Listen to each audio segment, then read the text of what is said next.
नमस्कार साथियों, भाइयों और बहनों। आज मैं फिर से अपने प्यारे बच्चों के लिए एक कहानी लेकर आया हूँ।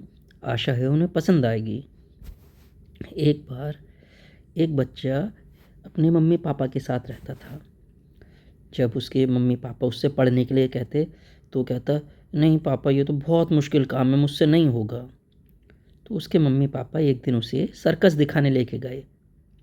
वहाँ उसने देखा सर्कस में दो हाथी थे। वो बहुत भारी गाड़ी को खींच लेते थे, बड़े बड़े पत्थर को तोड़ देते थे। उसने सोचा, हाथी इतना शक्तिशाली होता है तो इसे रखते कैसे होंगे।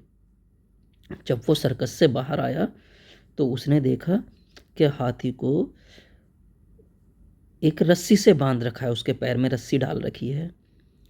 उसने अपने पापा से पूछा, पापा ये हाथी इतना ताकतवर है फिर भी एक रस्सी से बंधा हुआ।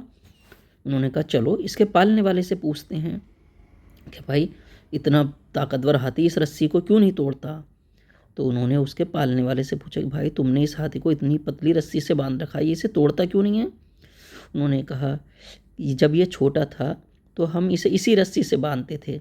उस समय इसके अंदर इतनी ताकत नहीं थी कि ये इस रस्सी को तोड़ सके। जब ये कोशिश करता था तो नहीं तोड़ पाता था।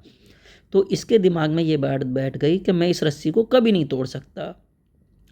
तो कभी कभी हमारे दिमाग में कोई बात बैठ जाती है कि हम ये काम नहीं कर सकते, तो हम नहीं कर पाते हैं। तो उस बच्चे के पिता ने उससे कहा, देखा बेटा, एक छोटी सी रस्सी को एक ताकतवर हाथी नहीं तोड़ पा रहा, क्योंकि उसके दिमाग में ये बात बैठ चुकी है। इसीलिए तुम्हारे दिमाग में बैठ जाता है कि तुम नहीं पढ़ सकते, इसलिए तुम नहीं पढ़ पाते हो, जबकि तुम बहुत अच्छा पढ़ सकते हो। उस बच्चे ने कहा, हाँ पापा, आज मेरी आंखें खुल गई, आज से मैं खूब पढ़ाई करूँगा।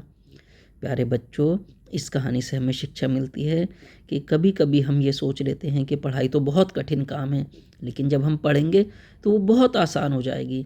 तो इसलिए हमें अपनी पढ़ाई में पूरी मेहनत और ध्यान लगाना चाहिए, ताकि हम बहुत अच्छे नंबर लेकर आएँ। भाई और बहनों, अगर आपको मेरा ये कहानी कहना पसंद आता हो तो कृपया मेरे चैनल को लाइक और सब्सक्राइब करें। धन्यवाद। शुभ रात्रि।